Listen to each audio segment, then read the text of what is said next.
ಒಂಥರ ಒಂದು proud feeling, ಸಿಟಿಲೆಲ್ಲ ಒಬ್ಬನೇ ಓಡಾಡ್ತೀನಲ್ಲ ಅಂತ. ಮತ್ತೆ ಅದಾದ್ಮೇಲೆ 10th ಆಯಿತಾ, 10th ಬರ್ತಾನೆ. 10th ಬಂದಾದಮೇಲೆ ಲೀಡ್ ಮಾಡ್ತಿರ್ತಾರೆ. ಸಾರಿ, ಈ ಥರ ಇನ್ಸ್ಪಿರೇಷನ್ ತೊಗೊಂಡು ಅವ್ರ ಲೈಫ್ನ ಲೀಡ್ ಮಾಡ್ತಿರ್ತಾರೆ ಅಂತ ಏನಿಲ್ಲ. ಬಟ್ ಸ್ವಲ್ಪ ಮೈಂಡಲ್ಲಿ ಡೈವರ್ಟ್ ಆಗುತ್ತೆ, ಈ ಥರ ಆಗ್ಬಿಡ್ತಲ್ಲ ಅಂತ. Hi guys, so welcome back to CK Kannadiga YouTube channel. So ನಿಮಗೆಲ್ಲರಿಗೂ ಸ್ವಾಗತ ಸುಸ್ವಾಗತ. ಏನಕ್ಕಪ್ಪ ಅಂದರೆ ತುಂಬ ದಿನ ಆಗಿತ್ತು ವಿಡಿಯೋ ಮಾಡಿ, ಅಂದರೆ ಒಂದು 4 ವೀಕ್ಸ್ ಆಗಿತ್ತು. ಏನು ಎಲ್ಲ ವೀಡಿಯೋದಲ್ಲಿ ಹಿಂಗೆ ಹೇಳ್ತೀನಿ ಅಂತ ಅಂದ್ಕೊಂಡ್ಬೇಡಿ. ಸ್ವಲ್ಪ ಮೆಸ್ಸಿ ಡೇಸ್, ಸ್ವಲ್ಪ ಬ್ಯುಸಿ ಡೇಸ್, ಹಾಗೆ ಬ್ಯುಸಿ ಶೆಡ್ಯೂಲ್ಸ್ ಇದ್ದಿದ್ದರಿಂದ ನಾನು ವೀಡಿಯೋ ಅಪ್ಲೋಡ್ ಮಾಡೋಕ್ಕಾಗಲಿಲ್ಲ. ಬಟ್ ಆದರೂ ನನ್ನ ಆಡಿಯನ್ಸ್ಗೆ ಎಂಟರ್ಟೈನ್ಮೆಂಟ್ ಮಾಡಲೇಬೇಕು ಅನ್ನೋ ಒಂದು ರೀಸನ್ಗೆ ನಾನು ಇವತ್ತು ವೀಡಿಯೋ ಮಾಡಲೇಬೇಕು. ಏನೇ ಕೆಲಸ ಇದ್ರೂ ಮುಗಿಸ್ಬಿಟ್ಟು ಇವತ್ತು ನಾನು ವೀಡಿಯೋ ಮಾಡ್ತಾಯಿದ್ದೀನಿ. ಸೊ ಸ್ವಲ್ಪ ಬೇಜಾರು ಮಾಡ್ಕೊಬೇಡಿ, ಬೈಕೋಬೇಡಿ. ಏನು ಆದಷ್ಟು ರೈಟ್ ಟೈಮ್ಗೆ ವೀಡಿಯೋ ಅಪ್ಲೋಡ್ ಮಾಡಲಿಕ್ಕೆ ನಾನು ಟ್ರೈ ಮಾಡ್ತೀನಿ. ಆ್ಯಂಡ್ ಟೈಟಲ್ ತಮ್ನೇಲ್ ನೋಡಿ ನಿಮಗೆ ಗೊತ್ತಾಗಿರುತ್ತೆ ಏನು ಇವತ್ತು ವೀಡಿಯೋ ಮಾಡ್ತವನೆ ಅಂತ. ಅಂದರೆ ಸ್ವಲ್ಪ ಜನ ಗೊತ್ತಾಗಿರ್ಬೋದು, ಬಟ್ ಸ್ವಲ್ಪ ಜನಕ್ಕೆ ಆದರೂ ತಲೆ ಓಡ್ತಾ ಇರುತ್ತೆ. ಏನು ಎಲ್ಲ ನಾರ್ಮಲ್ ಬ್ಲಾಗ್ಸ್ ಎಲ್ಲ ಹೆಂಗಿರ್ತೈತಿ, ಒಂದು ಏನು ಡಿಫ್ರೆಂಟ್ ಆಗಿತ್ತಲ್ಲ ಬ್ಲಾಗ್ಸ್, ಇದು ಏನು ಹೇಳಕ್ಕೆ ಟ್ರೈ ಮಾಡ್ತವನೆ ಇವತ್ತು, ಏನು ವೀಡಿಯೋ ಮಾಡ್ತವನೆ ಅಂತ ಸ್ವಲ್ಪ ಜನಕ್ಕೆ ತಲೆಯಲ್ಲಿ ಓಡ್ತಾ ಇರುತ್ತೆ. ಅದನ್ನು ನಾನು ಈ ವಿಡಿಯೋದಲ್ಲಿ ನಿಮಗೆ ಕ್ಲಾರಿಫೈ ಮಾಡ್ತೀನಿ, ಏನು ವೀಡಿಯೋ ಮಾಡ್ತಾಯಿದ್ದೀನಿ ಇವತ್ತು ಆ್ಯಕ್ಚುಲಿ ಅಂತ. ಏನೇನೇನೋ ಹೇಳ್ತಾ ಜಾಸ್ತಿ ತಲೆ ತಿನ್ನಲ್ಲ, ಡೈರೆಕ್ಟಾಗೆ ವೀಡಿಯೋಗೆ ಬಂದುಬಿಡ್ತೀನಿ. ಸೊ ಬನ್ನಿ ವೀಡಿಯೋ ಸ್ಟಾರ್ಟ್ ಮಾಡೋಣ. ಸೊ ನಾನು ಆಗಲೇ ಹೇಳಿರೋ ಪ್ರಕಾರ ನಿಮಗೆ ಟೈಟಲ್ ತಮ್ನೇಲ್ ನೋಡಿ ಗೊತ್ತಾಗಿರುತ್ತೆ. ಗೊತ್ತಿಲ್ಲ ಅಂದರೆ ಈ ವಿಡಿಯೋ ಸ್ಟಾರ್ಟ್ ಮಾಡಿದ್ದೀರ. ಸೊ ಇವಾಗ ನಿಮಗೆ ಗೊತ್ತಾಗುತ್ತೆ ಏನು ವೀಡಿಯೋಸ್ ಅಂತ. ಸೊ ಏನಪ್ಪ ವೀಡಿಯೋ ಸ್ಟೋರಿ ಅಂದರೆ, ನಾನು ಏನು ಸ್ಟೋರಿ ಹೇಳೋಕ್ಕೆ ಬರ್ತಾಯಿದ್ದೀನಿ ಅಂದರೆ, ಸೊ ಈಗ ನಿಮ್ಮಲ್ಲಿ ಅಥವಾ ನನ್ನ ಫ್ರೆಂಡ್ಸು ಅಥವಾ ಸಮ್ ಪೀಪಲ್ಸ್ ಆಗಿರ್ಬೋದು ಹೆಂಗಿರ್ತಾರೆ ಅಂದರೆ, ಅವ್ರ ಲೈಫಲ್ಲಿ ಒಬ್ಬರು ಇನ್ಸ್ಪಿರೇಷನ್ ಆಗಿದ್ದೇ ಇರ್ತಾರೆ.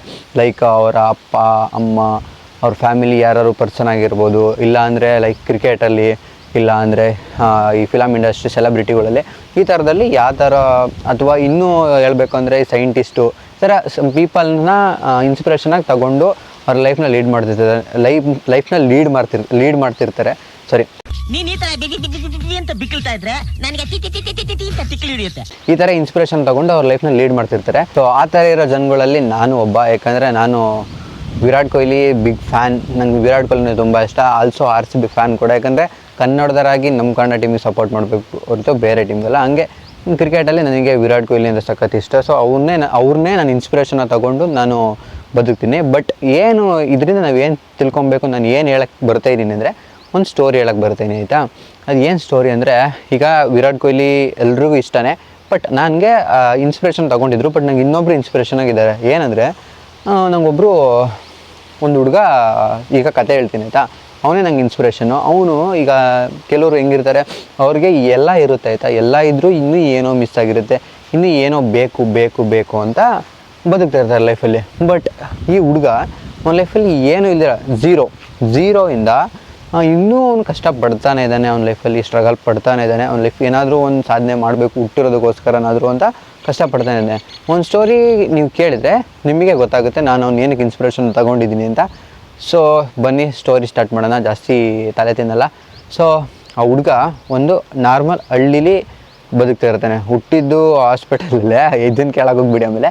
ಸೊ ಅವನು ಒಂದು ಹಳ್ಳೀಲಿ ನಾರ್ಮಲ್, ಈ ಕನ್ನಡದಲ್ಲಿ ಹೇಳ್ಬೇಕಂದ್ರೆ ಮಧ್ಯಮ ವರ್ಗ, ನಿಮ್ಗೆ ಅರ್ಥ ಆಗೋ ಲ್ಯಾಂಗ್ವೇಜಲ್ಲಿ ಹೇಳ್ಬೇಕಂದ್ರೆ ಮಿಡಲ್ ಕ್ಲಾಸ್. ಸೊ ಈ ಥರ ಒಂದು ಫ್ಯಾಮಿಲಿಲಿ ಹುಟ್ಟಿ ಅವನು ಬದುಕ್ತಾ ಇರ್ತಾನೆ. ಇವಾಗಲೇ ಹೇಳ್ತೀನಿ, ಅವನಿಗೆ ಅಪ್ಪ ಇರಲ್ಲ ಆಯಿತಾ. ಅವನಿಗೆ ಅಪ್ಪ ಅಮ್ಮ ಎಲ್ಲ ಅವ್ರ ಅಮ್ಮನೇ. ಸೊ ಅವನು ಹೆಂಗೆ ಬದುಕ್ತಾ ಇರ್ತಾನೆ ಅಂದರೆ, ಚಿಕ್ಕ ವಯಸ್ಸಲ್ಲಿ ಎಲ್ಲರೂ ಅಂಗನವಾಡಿಗೆ ಹೋಗ್ತಾರೆ. ಬಟ್ ಕೆಲವರು ಅಂದರೆ ಪ್ರೈವೇಟ್ ಸ್ಕೂಲ್ಗೆ M1 M2 ಸಮಥಿಂಗ್, ಇಲ್ಲ ಅಂದರೆ LKG UKG ಅಂತ ಹೋಗ್ತಾನೆ ಇರ್ತಾರೆ. ಬಟ್ ಅವನು ಮಿಡಲ್ ಕ್ಲಾಸ್ ಪೀಪಲ್ ಆಗಿರ್ತಾನೆ, ಅಂಗನವಾಡಿಗೆ ಹೋಗ್ತಾ ಇರ್ತಾನೆ. ಬಟ್ ಅವನಿಗೆ ಒಂದು ಚಿಕ್ಕ ವಯಸ್ಸಲ್ಲೇ ಒಂದು ಒಳ್ಳೆ ಹ್ಯಾಬಿಟ್ ಇರುತ್ತೆ. ಏನು ಹ್ಯಾಬಿಟ್ ಅಂದರೆ, ಬೇಗ ಎದ್ದೋಳೋದು, ಏನಾದರೂ ಹೇಳಿದರೆ ಪಟ್ಟನಾಗಿ ಮಾಡಿಬಿಡ್ತಾಯಿದ್ದ ಕೆಲಸನ. ಅದು ಚಿಕ್ಕ ವಯಸ್ಸಿಂದ ಅದು ಬಂದ್ಬಿಟ್ಟಿದೆ. ಮೇ ಬಿ ಅವರಮ್ಮ ಹೇಳಿರ್ತಾರಲ್ಲ ಅದಕ್ಕೋಸ್ಕರ ಅಂತ ಅವನು ಹೇಳಿದ ಕೆಲಸನೆಲ್ಲ ಆರಾಮಾಗಿ ಮಾಡ್ತಿರ್ತಾನೆ. ಬಟ್ ಅವ್ನು ಚಿಕ್ಕ ವಯಸ್ಸಲ್ಲಿ ಒಂದು ಸ್ಕಿಲ್ ಕಲ್ತಿರ್ತಾನೆ. ಏನು ಸ್ಕಿಲ್ಲಪ್ಪ ಅಂದರೆ, ಚಿಕ್ಕ ವಯಸ್ಸಲ್ಲಿ ಅವಾಗಿನ ಅರ್ಲಿ 2000s ಹುಟ್ಟಿರೋ ಅವನು. ಸೊ ಅವನು ಏನು ಮಾಡ್ತಿರ್ತಾನೆ ಅಂದರೆ, ಆಗಿನ ಕಾಲದಲ್ಲಿ ಟಚ್ ಸ್ಕ್ರೀನ್ ಫೋನ್ಸ್ ಎಲ್ಲ ಇಲ್ಲ ಅಂದ್ಕೊಳ್ಳಿ. ಅಂದರೆ ಇತ್ತು ಆಗಿನ ಕಾಲದಲ್ಲಿ, ಸಿಟಿ ಕಡೆ ಅಲ್ಲೆಲ್ಲ ಇತ್ತು. ಈ ಹಳ್ಳಿ ಕಡೆಯಲ್ಲೆಲ್ಲ ಅದು ತುಂಬಾ ರೇರು. ಅದು ಎಷ್ಟೋ ಕೆಲವೊಬ್ಬರು ಮನೇಲಿ ಮಾತ್ರ ಇರ್ತಾಯಿದ್ದು, ಎಲ್ಲರೂ ಮನೇಲಿ ಇರ್ತಾ ಇರಲಿಲ್ಲ. ಬಟ್ ಇವ್ರ ಮನೇಲೇ ನಾರ್ಮಲ್ ಕೀಪ್ಯಾಡ್ ಫೋನು ಅದೇ ಇರ್ತಾ ಇತ್ತು.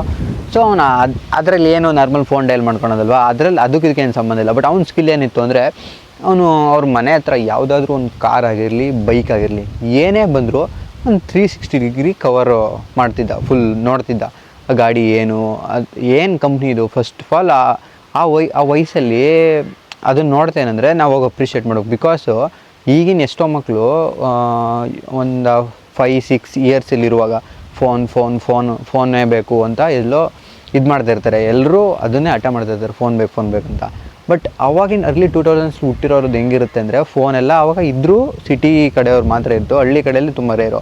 ಅವರು ಆಡ್ದಿರೋ ಎಷ್ಟು ಡಿಫ್ರೆಂಟ್ ಟೈಪ್ಸ್ ಆಫ್ ಆಟಗಳಿದ್ವು ಆಡೋದಕ್ಕೆ. ಸೊ ಅವನ್ನೆಲ್ಲ ಆಡ್ತಿದ್ರು ಕೂಡ ಅವನಿಗೆ ಇದೊಂದು ಎಕ್ಸ್ಟ್ರಾ ಸ್ಕಿಲ್ ಅಂತಲೇ ಅನ್ಬೋದು. ಸೊ ಅವ್ನ ಗಾಡಿ ಯಾವುದಾದ್ರೂ ಬಂದರೆ ನೋಡ್ತಿದ್ದೆ, ಯಾವುದಿದು ಗಾಡಿ, ಫುಲ್ ಒಂದು 360 ಡಿಗ್ರಿ ಕವರ್ ಆಗಿಬಿಟ್ಟು ಅಲ್ಲಿ ಬಂದು ಓಡಿಸ್ಕೊಂಡಿರ್ತಾರಲ್ಲ ಅವ್ರನ್ನೆಲ್ಲ ಕೇಳಿ ಇನ್ಫಾರ್ಮೇಷನ್ ತಿಳ್ಕೊತಿದ್ದೆ ಏನು ಗಾಡಿದು ಅಂತ. ಆವಾಗ ಅವನಿಗೆ ಅನಿಸ್ತು ಏನೋ ಇದರಿಂದ ಕಲಿಬೋದು, ಗಾಡಿಗಳಿಂದ ನಾಲೆಡ್ಜ್ ತಿಳ್ಕೊಬೋದು ಇದರಿಂದ ಅಂತ ಒಂದು ಅನ್ಸೋದಕ್ಕೆ ಸ್ಟಾರ್ಟ್ ಆಯಿತು. ಅದರಿಂದ ಅವನು ಯಾವುದೇ ಗಾಡಿ ಬರಲಿ, ಲೈಕ್ ಕಾರ್, ಬೈಕ್ಸ್ ಏನೇ ಬರಲಿ, ಈವನ್ JCB ಕೂಡ ಬಂದರೂ ಅದ್ರ ಬಗ್ಗೆ ನೋಡ್ತಿದ್ದ, ತಿಳ್ಕೊತಿದ್ದ. ಆ್ಯಂಡ್ ಅವ್ರ ಮನೇಲಿ ನ್ಯೂಸ್ ಪೇಪರ್ ಹಾಕಿಸ್ತಿದ್ರು.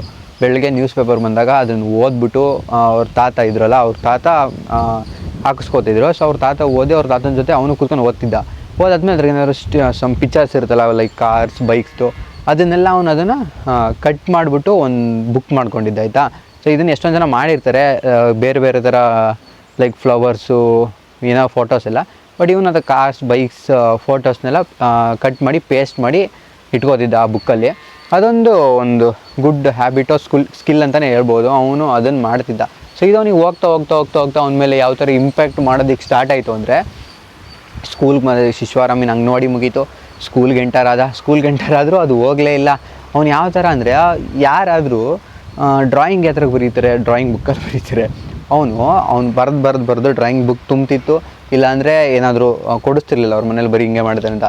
ಅದಕ್ಕೆ ಅವ್ನು ಏನು ಮಾಡ್ತಿದ್ದ ಅಂದರೆ, ಅವ್ರ ಮನೆ ಗೋಡೆ ಇರುತ್ತಲ್ಲ, ಗೋಡೆ ಮೇಲೆ ಹೋಗ್ಬಿಟ್ಟು ಪೆನ್ಸಿಲಲ್ಲಿ ತೊಗೊಂಡು ಸ್ಕೆಚ್ ಮಾಡ್ತಿದ್ದ, ಲೈಕ್ ಕಾರ್ಸ್, ಬೈಕ್ಸ್ ಇದನ್ನೆಲ್ಲ ಸ್ಕೆಚ್ ಮಾಡ್ತಿದ್ದ. ಅಷ್ಟು ಹುಚ್ಚೋದ್ರ ಮೇಲೆ.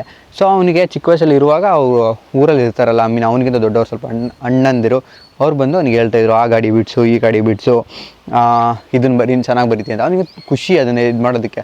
ಬಟ್ ಅವ್ರ ಮೇಲೆ ಬೈಯೋರು, ಎಷ್ಟು ಸಲ ಪೇಂಟ್ ಮಾಡಿಸೋದು, ಎಷ್ಟು ಸಲ ಅದ್ರ ಮೇಲೆ ಪೇಂಟ್ ಮಾಡಿಸೋದು, ನೀನು ಅಷ್ಟು ಸಲ ಬರೀತಿಲ್ಲ ಅಂತ. ಬಟ್ ಅವನಾದರೂ ಏನೋ ತಲೆ ಕೆಡ್ಸ್ಕೊಂತಿರಲಿಲ್ಲ.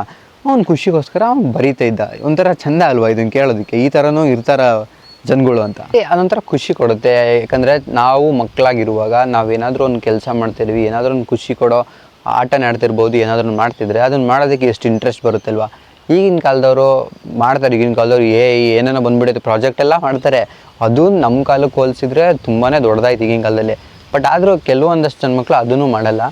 ಸೊ ನಮಗೆ ತುಂಬಾ ಖುಷಿ ಕೊಡ್ತಾಯಿತ್ತು. ನೀವೇನು ಮಾಡ್ತಿದ್ರಿ ಅವಾಗಿನ ಕಾಲದಲ್ಲಿ ಕಮೆಂಟ್ ಹಾಕಿ, ನಾನು ನೋಡ್ತೀನಿ. ಚಿಕ್ಕ ವಯಸ್ಸಲ್ಲಿ ಇರುವಾಗ ಯಾವ ಥರ ಆಟ ಆಡಿದ್ದೀರಾ, ಲೈಕ್ ನಿಮಗೆ ಗೊತ್ತಿರುತ್ತಲ್ಲ, ಆಲ್ಮೋಸ್ಟ್ ಎಲ್ಲರೂ ಒಂದೇ ಥರ ಆಟ ಆಡಿರ್ತಾರೆ. ಬಟ್ ಡಿಫ್ರೆಂಟಾಗಿ ಏನಾದರೂ ಆಟಗಳು ಇತ್ತ ನನಗೆ ಗೊತ್ತಿಲ್ಲದಿರೋದು, ಅದನ್ನು ನಾನು ತಿಳ್ಕೊತೀನಿ. ಸೊ ಈಗ ಸ್ಟೋರಿ ವಿಷಯಕ್ಕೆ ಬಂದರೆ, ಅವನು ಆ ಥರ ಎಲ್ಲ ಮಾಡ್ತಿದ್ದ. ದೆನ್ ಅವನಿಗೆ ಅವ್ರ ತಾತ ಅಂದರೆ ಸಖತ್ ಇಷ್ಟ ಆಯಿತಾ, ಬಿಕಾಸ್ ಅವನಿಗೆ ಅಪ್ಪ ಇಲ್ಲಲ್ಲ. ಸೊ ಅದಕ್ಕೋಸ್ಕರ ಅವ್ನ ತಾತ ಅಂದರೆ ಸಖತ್ ಇಷ್ಟ ಅವನಿಗೆ. ತಾತ ಗೌರ್ಮೆಂಟ್ ಎಂಪ್ಲಾಯಿ ಕೂಡ. ಸೊ ಗೌರ್ಮೆಂಟ್ ಎಂಪ್ಲಾಯ್ ಆಗಿದ್ದರಿಂದ ಬೆಳಿಗ್ಗೆ ಇನ್ನೇನು ನಾರ್ಮಲ್ಲು ಕೆಲ್ಸಕ್ಕೆ ಹೋಗ್ಬಿಟ್ಟು ಸಂಜೆ ಕೆಲಸದಿಂದ ಬರ್ತಿದ್ರು. ಅದು ಸೈಕಲಲ್ಲಿ ಹೋಗ್ತಿದ್ರು, ಆಯಿತಾ. ಅವರಿಗೆ ಬೈಕು ಓಡಿಸ್ಲಿಕ್ಕೆ ಬರ್ತಿರ್ಲಿಲ್ಲ. ಅದಕ್ಕೋಸ್ಕರ ಅವರು ಅಂದರೆ ಇಲ್ಲಿಂದ ಒಂದು 2 ಕಿಲೋಮೀಟರ್ಸ್ 3 ಕಿಲೋಮೀಟರ್ಸು ಸೈಕಲಲ್ಲಿ ಹೋಗ್ಬಿಟ್ಟು ಅಲ್ಲಿ ನಿಲ್ಲಿಸಿ ಇಲ್ಲಿಂದ ಬಸ್ಗೆ ಹೋಗ್ತಿದ್ರು. ಇದೊಂದು ಇದು ಅನ್ಕೊಬೋದು, ಒಳ್ಳೆ ಹ್ಯಾಬಿಟ್ ಕೂಡ ಸೈಕಲ್ ಹೊಡಿಯೋದು. ಎಷ್ಟು ಹೇಳಿ, ಈಗ ಬೈಕು ಒಳ್ಳೆಯದೇ, ಬೈಕಲ್ಲಿ ಹೋದರೆ ಇನ್ನೂ ಒಳ್ಳೆಯದೇ. ಬಟ್ ಸೈಕಲ್ ಹೊಡಿಯೋದ್ರಿಂದ ಲೈಕ್ ದೇಹಕ್ಕೂ ಎಕ್ಸಸೈಸ್ ಥರ ಆಗುತ್ತೆ. ಸೊ ಅದೊಂದು ಲೆಕ್ಕದಿಂದ ನೋಡಿದರೂ ಒಳ್ಳೆಯದೇ. ಹಂಗಂತೂ ಸೈಕಲ್ ಹೊಡಿತಾರಂತ ಬೇರೆನೆಲ್ಲ ಮಾತಾಡಲಿಕ್ಕಾಗಲ್ಲ, ಆಯಿತಾ. ಸೊ ಅವ್ರು ಸೈಕಲೆಲ್ಲ ಹೊಡ್ಕೊಂಡು ಹೋಗ್ಬಿಟ್ಟು ದೆನ್ ಮತ್ತೆ ವಾಪಸ್ ಕೆಲಸದಿಂದ ಬರ್ಬೇಕಾದ್ರೆ ಅವ್ನಿಗೆ ಏನೇನು ಇಷ್ಟ ಅದನ್ನೆಲ್ಲ ತರ್ತಿದ್ರು. ಮನೆ ಮಕ್ಕಳಂದರೆ ಅವರು ನಿಮಗೆ ಗೊತ್ತಿರುತ್ತಲ್ಲ ಯಾವ ಥರ ನೋಡ್ಕೊತಾರೆ, ಎಷ್ಟು ಖುಷಿ ಆಗುತ್ತೆ ಅವ್ರ ಮಕ್ಕಳನ್ನ ಸಾಕೋದಕ್ಕೆ ಅಂತೆಲ್ಲ. ತಾತಗೆ ಅದೇ ಥರ ಚೆನ್ನಾಗಿ ಸಾಕ್ತಿದ್ರು. ಆ್ಯಂಡ್ ಹೋಗ್ತಾ ಅವನು ಚೆನ್ನಾಗೂ ಓದ್ತಿದ್ದ ಕೂಡ. ಆ್ಯಂಡ್ ಅವನಿಗೆ ಅವ್ನು ಅಂಗನವಾಡಿ ಅಂತ ಹೇಳಿದ್ನಲ್ಲ, ಅಂಗನವಾಡಿಯಿಂದ ಇಬ್ಬರು ಫ್ರೆಂಡ್ಸ್ ಆಗ್ತಾರೆ. ಇವಾಗಲೂ ಎಷ್ಟೊಂದು ಜನ ಹೆಂಗೆ ಫ್ಲೆಕ್ಸ್ ಮಾಡ್ತಾರೆ ಅಂದರೆ ಫ್ರೆಂಡ್ಶಿಪ್ನ, 1 ವರ್ಷ 2 ವರ್ಷ ಫ್ರೆಂಡ್ಶಿಪ್ ಮಾಡಿಬಿಟ್ಟು ಒಂದಷ್ಟು ಫೋಟೋಸ್ ಹಾಕೋದು, ಇಷ್ಟು ಎಲ್ಲ ಮಾಡ್ತಾರೆ. ಬಟ್ ಇವ್ರ ಫ್ರೆಂಡ್ಶಿಪ್ ಹೆಂಗಿತ್ತು ಅಂದರೆ, ಲೈಕ್ ಒಂದು 13-14 ಇಯರ್ಸಿಂದನೂ ಕೂಡ ಐತೆ. ಬಿಕಾಸ್ ಅವ್ರಿಗೆ ಅವು ಬುದ್ಧಿನೇ ಇಲ್ಲ, ಆಯಿತಾ. ಅವಾಗಿಂದ ಫ್ರೆಂಡ್ಶಿಪ್ ಆದವರು ಟು ಬಿ ಕಂಟಿನ್ಯೂಡ್, ಇವಾಗಲೂ ಕಂಟಿನ್ಯೂ ಆಗೋ ಥರನೇ ಅವ್ರ ಫ್ರೆಂಡ್ಶಿಪ್ಪು ಐತೆ. ಆ ಥರ ಫ್ರೆಂಡ್ಶಿಪ್ ಅವ್ರದ್ದು. ಚಿಕ್ಕ ವಯಸ್ಸಲ್ಲಿ ಗೊತ್ತಿಲ್ದಿರ ಏನೋ ಅನ್ಫಾರ್ಚುನೇಟ್ಲಿ ಅದು ಸ್ಟ್ರೇಂಜರ್ ಥರ ಸಿಕ್ಕಿದವರು ಇವಾಗ ಒಂದು ಬೆಸ್ಟ್ ಬಾಂಡಿಂಗ್ ಕ್ರಿಯೇಟ್ ಮಾಡ್ಕೊಂಡಿದ್ದಾರೆ. ನಿಮ್ಮಲ್ಲಿ ಎಷ್ಟು ಜನ ಫ್ರೆಂಡ್ಶಿಪ್ ಎಷ್ಟು ವರ್ಷದಿಂದ ಐತೆ ಅದನ್ನು ಕಮೆಂಟ್ ಮಾಡಿ, ಅದನ್ನು ತಿಳ್ಕೊತೀನಿ, ನೋಡೋಣ ಎಷ್ಟು ಫ್ರೆಂಡ್ಶಿಪ್ಪು ಎಷ್ಟು ಯಾವ ಥರ ಐತೆ ನಿಮ್ಮ ಬಾಂಡಿಂಗ್ ಅಂತ. ಸೊ ಈಗ ಕತೆ ವಿಷಯಕ್ಕೆ ಬಂದರೆ ಅವರು ಫ್ರೆಂಡ್ಶಿಪ್ ಮಾಡ್ಕೊತಾರೆ ಚಿಕ್ಕ ವಯಸ್ಸಿಂದನೂ. ಆ್ಯಂಡ್ ಅವನು ಶಿಶ್ವಾರದಲ್ಲಿ ಒಂದು ಫ್ರೆಂಡ್ಶಿಪ್ ಆದಾಗ ಅವನೊಂದು ಬ್ಯಾಡ್ ಹ್ಯಾಬಿಟ್ ಇತ್ತು. ನಾನು ಹೇಳ್ತೀನಿ ಏನಂದರೆ, ಶಿಶ್ವಾರದಲ್ಲಿ ಯಾರು ಅವಾಗಿನ ಕಾಲದಲ್ಲಿ ಶಿಶ್ವಾರಕ್ಕೆ ಹೋಗ್ಬಿಟ್ರೆ ಒಳ್ಳೆಯವರು ಆಯ್ತಾ, ಶಿಶ್ವಾರಕ್ಕೆ ಹೋಗಲ್ಲ ಅಂತ. ಅವ್ನು ಏನು ಮಾಡ್ತಿದ್ದ ಅಂದರೆ, ಶಿಶ್ವಾರಕ್ಕೆ ಹೋಗ್ಬಿಟ್ಟು ಊಟಕ್ಕೆ ಬಿಡೋರಲ್ಲ, ಊಟಕ್ಕೆ ಹೋದಾಗ ಅವರಿಬ್ಬರಿಗೆ ಹೇಳ್ಬಿಟ್ಟು ಓಡ್ ಬಂದ್ಬಿಡ್ತಾಯಿದ್ದ ಮನೆಗೆ ಓಡ್ ಬಂದ್ಬಿಟ್ಟು ಅವ್ರ ಅಮ್ಮನ ಕಳ್ಸೋನು. ಅವ್ರಮ್ಮ ವಾಪಸ್ಸು ಹೊಡ್ಕೊಂಡು ಕರ್ಕೊಂಡು ಹೋಗ್ತಿದ್ದು, ನೀನು ಯಾಕೆ ಓಡ್ ಬಂದೆ ಹಂಗೆ ಅಂತ. ಈ ಥರ ಒಂದು ಹ್ಯಾಬಿಟ್ ಇರುತ್ತೆ. ಎಷ್ಟು ಜನ ಶಿಶ್ವಾರಕ್ಕೆ ಹೋಗಲ್ಲ ಅಂತಂದ್ರೆ ಅಷ್ಟು ಜನ ಅಷ್ಟು ಹೋಗಾರ ಗೊತ್ತಲ್ಲ ಅಂತ ಅಂದ್ಕೊಂಡ್ರೆ, ಬಟ್ ಆ ಥರ ಮಾಡಬಾರ್ದು. ಈ ಥರ ಮಾಡಿಬಿಡಿ, ನಾನು ಹೇಳ್ತಾಯಿದ್ದೀನಿ. ಬಟ್ ಅವ್ನು ಮಾಡ್ತಿದ್ದ ಸ್ಟೋರಿ ನಾನು ನಿಮ್ಗೆ ಹಂಚ್ಕೊತಿದ್ದೀನಿ, ಶೇರ್ ಮಾಡ್ಕೊತ ಇದ್ದೀನಲ್ವ. ಸೊ ಅವ್ನು ಮಾಡ್ತಾರೆ, ನಾನು ನಿಮ್ಗೆ ಹೇಳ್ತಾಯಿದ್ದೀನಿ. ಅವನು ಇದನ್ನು ಮಾಡ್ತಿದ್ದ, ಅದು ಅವನಿಗೆ ಖುಷಿ ಆಗ್ತಿತ್ತೋ ಏನೋ ಅವನಿಗೆ ಗೊತ್ತಿಲ್ಲ, ಅವನು ಅದನ್ನು ಮಾಡ್ತಿದ್ದ ಆಯಿತಾ. ಸ್ಕೂಲಿಗೆ ಸೇರ್ಕೊಂತಾನೆ, ಸ್ಕೂಲಾಗೂ ಚೆನ್ನಾಗಿ ಓದ್ತಾನೆ, ಹೋಗ್ತಾ ಚೆನ್ನಾಗೇ ನಡೀತಾ ಇರುತ್ತೆ, ಎಲ್ಲ ಚೆನ್ನಾಗಿ ಹೋಗ್ತಾ ಇರ್ಬೇಕಾದ್ರೆ ಒಂದು ಏನಾಗ್ಬಿಡುತ್ತೆ ಅಂದರೆ, ಅವನಿಗೆ 4th ಇರುವಾಗ ಒಂದು ಪ್ರಾಬ್ಲಮ್ ಐತೆ ಅಂತ ಗೊತ್ತಾಗ್ಬಿಡುತ್ತೆ.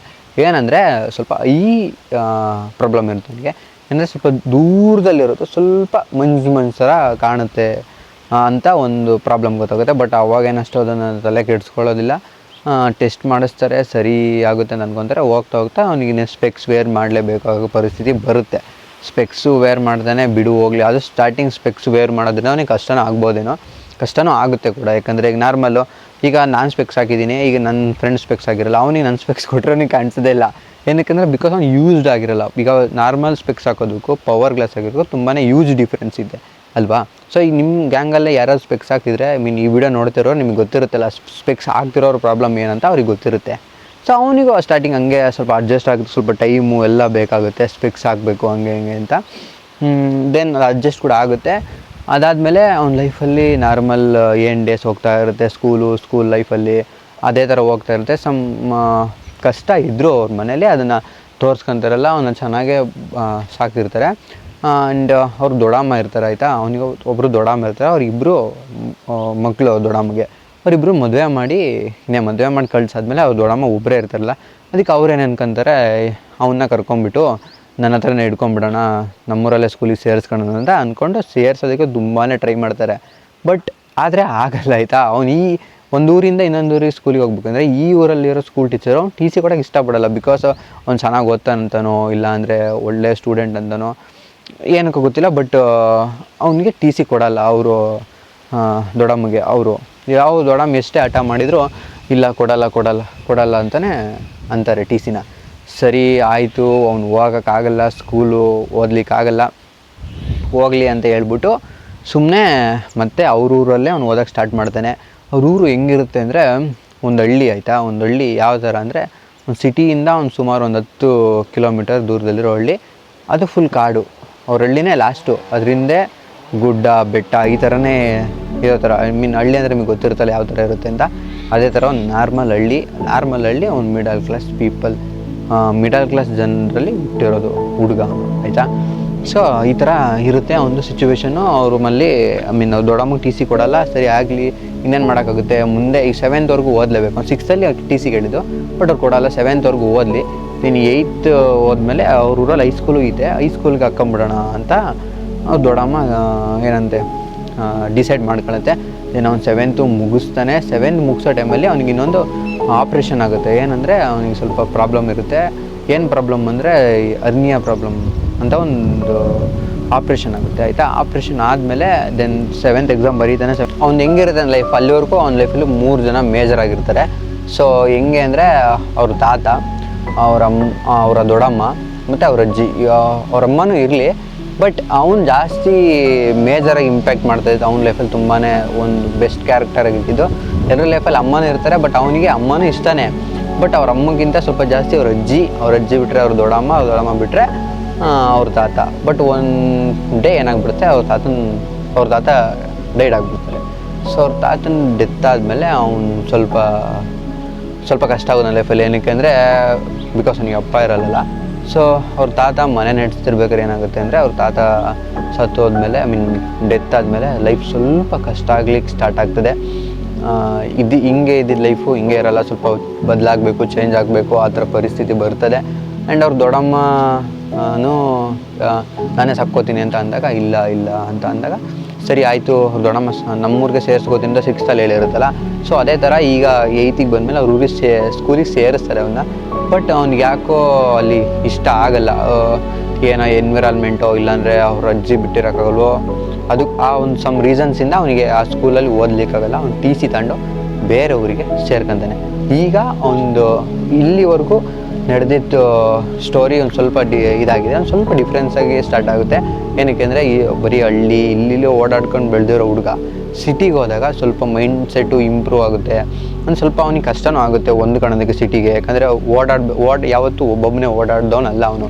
ಅಜ್ಜಿ ತಾತ ಇಲ್ಲಾಂದರೆ ಅವರಮ್ಮ ಇಲ್ಲಾಂದರೆ ಅವ್ರ ದೊಡ್ಡಮ್ಮ ಜೊತೆ ಓಡಾಡ್ತಿದ್ದವನು. ಸಡನ್ಲಿ ಒಬ್ಬನೇ ಓಡಾಡಬೇಕು, ಸಿಟಿಗೆಲ್ಲ ಹೋಗ್ಬೇಕು ಅಂತ ಅಂದಾಗ ಸ್ವಲ್ಪ ಕಷ್ಟ ಆಗುತ್ತೆ. ಈಗಿನ ಮಕ್ಕಳೇನೋ ಚಿಕ್ಕ ವಯಸ್ಸಿಂದ ಓಡಾಡ್ತವೆ, ಬಟ್ ಅವಾಗಿನ ಅವನಿಗೆ ಅದು ಸ್ವಲ್ಪ ಕಷ್ಟನೇ. ಏನು ಮಾಡ್ತಾನೆ ಅಂತ ನೆಕ್ಸ್ಟ್ ವೀಡಿಯೋದಲ್ಲಿ ನಾನು ನಿಮಗೆ ತಿಳಿಸ್ಕೊಡ್ತೀನಿ. ಸೊ ಕಂಟಿನ್ಯೂ ಪಾರ್ಟ್ ಇನ್ನೇನು ಬರುತ್ತೆ ಸ್ವಲ್ಪ ದಿನದಲ್ಲೇ. ಸೊ ಈ ವಿಡಿಯೋ ನಿಮ್ಗೆ ಏನಾದ್ರು ಇಷ್ಟ ಆಗಿದ್ರೆ ಒಂದು ಲೈಕ್ ಮಾಡಿ. ಸೊ ನೆಕ್ಸ್ಟ್ ವೀಡಿಯೋಗೆ ವೆಯ್ಟ್ ಮಾಡಿ ಅಂತ ಹೇಳ್ತಾ ಈ ವಿಡಿಯೋನ ಇಲ್ಲಿಗೆ ಎಂಡ್ ಮಾಡ್ತಾಯಿದ್ದೀನಿ. So thank you guys video full ನೋಡೋದಕ್ಕೆ. So see you, take